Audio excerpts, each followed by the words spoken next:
Zorane, pre svega, pre reakcija, koje su poslednje informacije iz Gračanice?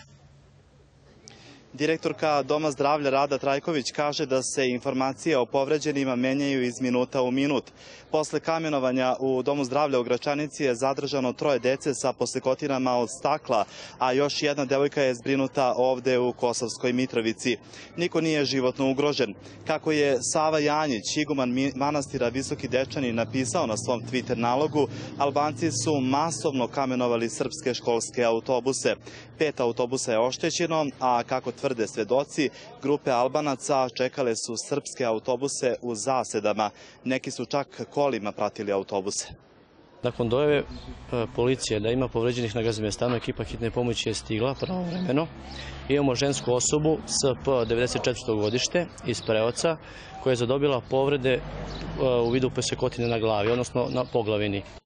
Obeležavanje Vidovdana na Kosovu bez reakcija na dodelu datuma Srbiji za početak pristupnih pregovora sa Evropskom unijom. U Kosovskoj Mitrovici Zoran Maksimović. Koje su poruke srpskih zvaničnika?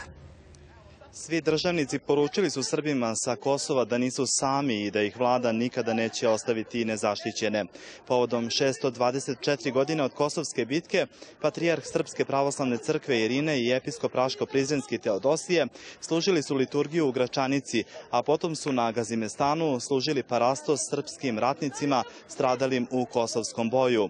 U Gračanici je bio direktor vladine kancelarije za Kosovo i Metohiju Aleksandar Vulin, dok je prvi potpredsednik Aleksandar Vučić posetio Visoke Dečane. Nekoliko stotina vernika bilo je na liturgiji u Gračanici. Patrijarh Srpske Irine rekao je da se Srbi na Kosovu ne smeju deliti prema političkim partijama, već da ostanu jedinstveni kao jedna velika srpska pravoslavna partija. Došli smo da se poklonimo, da se ovde Bogu pomolimo, svetim učenicima koji su krv prolili i koji su živote svoje Bogu i svome rodu darovali. Aleksandar Vučić obećava da će nastaviti da se bori za sigurniju i napredniju budućnost za sve građane Srbije, uključujući i one koji žive na Kosovu i Metohiji. Da kažemo našem narodu da smo sa njima, da nikada neće biti sami, da nikada neće biti ostavljeni i da jasno poručimo da to što mi brinemo nema veze sa politikom ili bilo kakvim marketingom, da prosto to je naša obaveza i zavez za budućnost.